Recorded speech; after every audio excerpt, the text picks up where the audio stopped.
buttons.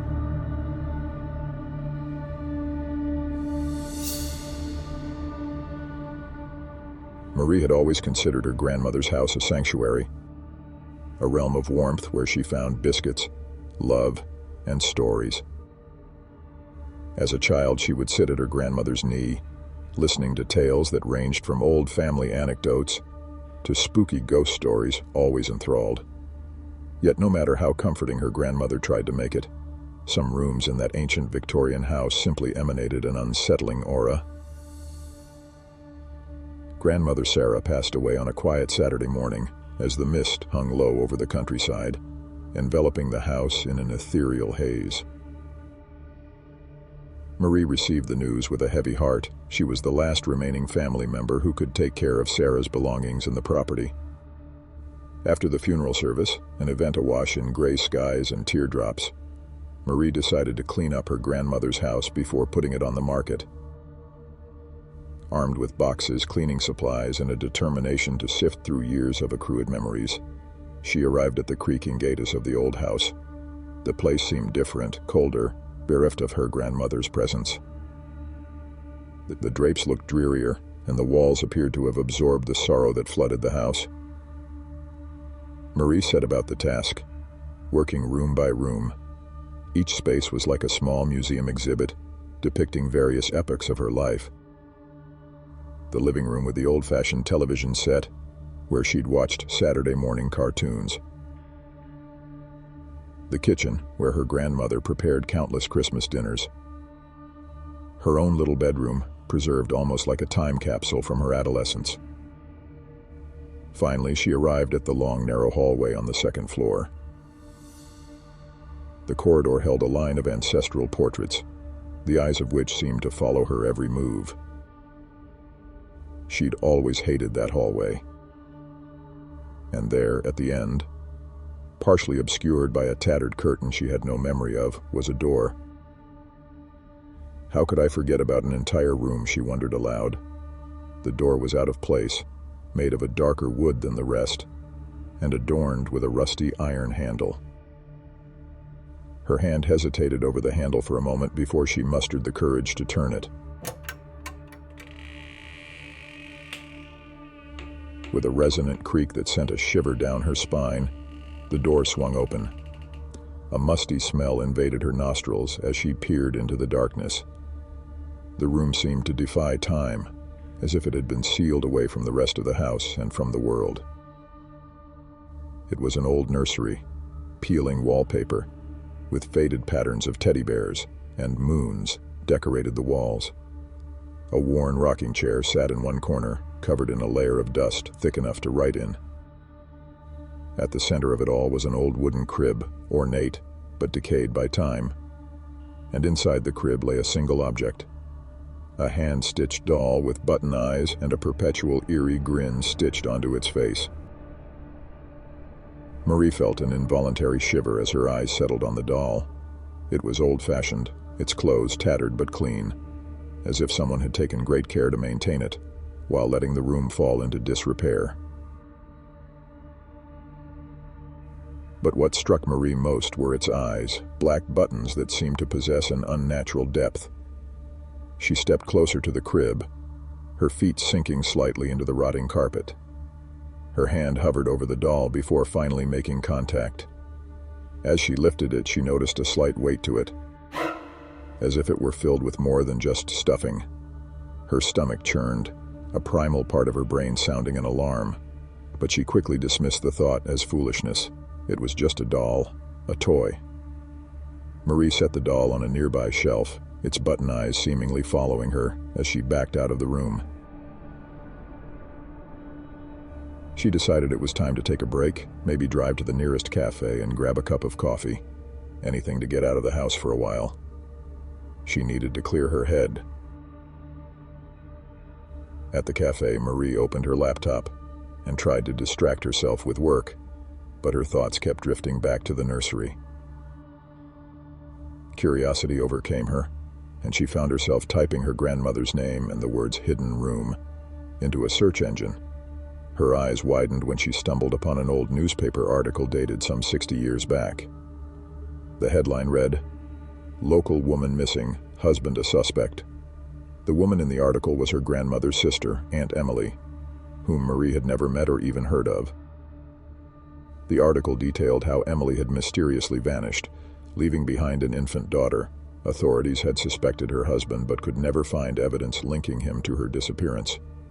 The case went cold, and Emily was never found. Her eyes glanced over the photograph accompanying the article.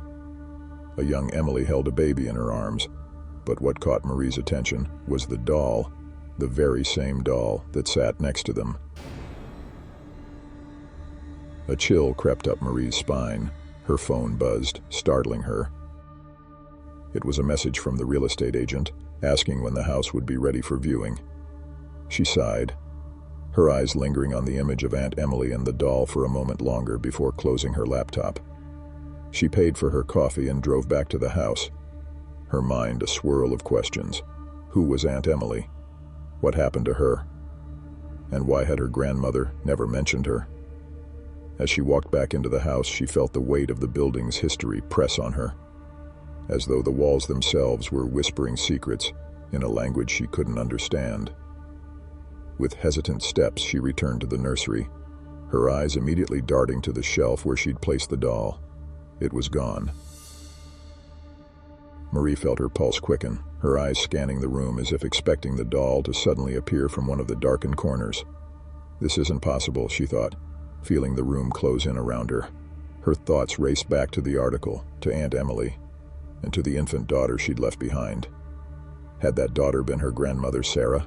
Had Sarah been raised in this very room? She shook her head, trying to clear her thoughts. No, that's impossible, she whispered to herself. Her grandmother would have told her about something like that, right? Trying to muster some semblance of rationality. Marie reasoned that she must have simply misplaced the doll, or maybe she'd accidentally knocked it off the shelf and it had rolled somewhere out of sight. Cautiously, she began to search the room, lifting the corners of the decaying rug and checking behind the worn-out furniture. Her hands trembled as she finally looked into the crib once more. It was there. The doll had returned to its original position in the crib, its button eyes and stitched smile seemingly mocking her. A flash of anger surged through Marie, mixed with an inexplicable fear. She grabbed the doll and marched down the hall, intending to throw it into the trash. But as she reached the top of the stairs, a sudden bone-chilling cold engulfed her. She hesitated, her fingers loosening their grip on the doll. It was at that moment that she heard it, a soft, childlike giggle that echoed down the corridor, filling the air with a haunting melody. It was coming from the nursery. Marie's heart pounded in her chest as she returned to the room. She carefully placed the doll back into the crib, her hands shaking as if surrendering to an unseen authority. The air grew warm again, the ominous atmosphere lifting like a fog. Retreating from the room, Marie couldn't shake off the feeling that she had just bargained with something that didn't belong in this world. She locked the nursery door, as if a simple lock could seal away the malevolence that lurked within. That night was a restless one. Marie tossed and turned, her dreams invaded by shadows and whispers. When morning light finally broke, she was more exhausted than relieved. And yet, despite her rational mind urging her to leave, she felt an unexplained compulsion to stay, as if the house in its hidden room were calling out to her. Days turned into nights, and nights into unsettling dreams. Marie felt her grip on reality wane as strange occurrences escalated in the house. Doors she'd closed would be open when she returned. Lights would flicker without reason, and the childlike giggling seemed to emanate from the walls themselves at all hours. It wasn't long before Marie began to see her, a ghostly figure, childlike in stature but distorted, as though seen through a rippling pond. The specter would appear at the edge of her vision, vanishing when she turned to look directly at it. But Marie knew who, or rather what, it was. The haunting giggles, the ever-watchful button eyes of the doll, and the ghostly figure all seemed to be tethered to the same malevolent presence. Desperate for answers, Marie sought out a local historian, Mr. Dawson, an elderly gentleman who'd spent his life documenting the town's past. She found him at the library, buried in a sea of dusty tomes and faded newspapers. Her heart pounded as she recounted the strange happenings in her grandmother's house, culminating with the doll and the haunting visage of the child. Mr. Dawson listened attentively, his eyes narrowing when she mentioned the doll. Family heirlooms can often carry more than just sentimental value, he said. Pausing to pick up an old leather-bound book from a shelf, he flipped through the pages until he reached a section on local folklore. Here we are, The Forgotten Child. It's an old legend, perhaps a few centuries old, about a malevolent spirit bound to a doll. The spirit seeks to latch onto a living being, to forgive the grimness, absorb their life force. Marie felt a chill crawl up her spine. How does one get rid of it? The legend suggests a ritual, Mr. Dawson continued, a way to cleanse the object and free the bound spirit. But I must warn you, these rituals can be unpredictable. She nodded, her determination solidifying. I have to try. Armed with the knowledge imparted by Mr. Dawson, Marie returned to the house. As she unlocked the door to the nursery, she felt the familiar dread wash over her, but she pressed on. Inside, she found the doll in the crib, as if waiting for her.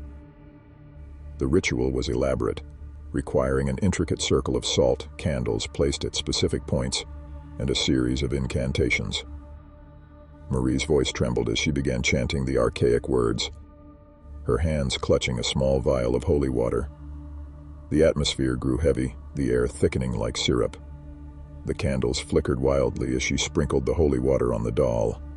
Suddenly the room plunged into darkness, extinguishing the candles, and she heard it. A guttural scream so horrific, it couldn't have come from anything human. The darkness lifted, the candles spontaneously reigniting, filling the room with a warm glow. Marie looked down. The doll was gone. In its place lay a pile of ashes, the remnants of the malevolent force that had haunted her. Marie stood over the pile of ashes, a sense of relief washing over her. Her eyes welled up with tears, not of sadness, but of an overwhelming release from the terror that had plagued her for so long. It was finally over. She followed through with her plans to sell the house, eager to put this chapter of her life behind her. During the final walkthrough with the real estate agent, Marie couldn't help but notice how much lighter the atmosphere felt. The air was clear, the walls no longer whispered, and for the first time in a long while she felt like she could breathe. As they reached the second floor, the real estate agent turned to her. "Is there anything left in this room?" he asked, pointing to the nursery. Marie hesitated, then nodded. "I think it's empty now," she said softly, thinking not of the furniture or the old wallpaper, but of the now absent, dark presence that had once occupied it. After the sale went through, Marie left her hometown and relocated to a bustling city, eager to start anew. But despite her best efforts to immerse herself in her new life, something felt amiss. She brushed it off, attributing it to the normal anxieties of change and a lingering sense of homesickness. One night, Marie invited her new friends over for a housewarming party. Laughter and chatter filled her modern high-rise apartment. As the night wore on and her guests began to leave, Marie felt truly grateful. Maybe she could find peace and happiness here. Maybe she could finally leave her haunted past behind. As she said her goodbyes, one of her friends, Alice, handed her a small wrapped gift. "I saw this at an antique store and thought it would be perfect for you," Alice said, smiling. Marie unwrapped the gift and froze. It was a doll. Not the same one, but eerily similar. Button eyes, stitched smile, and all. She thanked Alice with a forced smile, reassuring herself that it was just a coincidence, an uncanny resemblance, and nothing more. Still, as she placed the new doll on a shelf, she felt the room grow cold for just a moment, a shiver running down her spine. Days passed, and life resumed its normal course. But sometimes, in the quiet of the night, Marie would hear it. A soft, childlike giggle echoing through the hallways of her new home. and she knew deep down that some doors, once opened, can never be fully closed.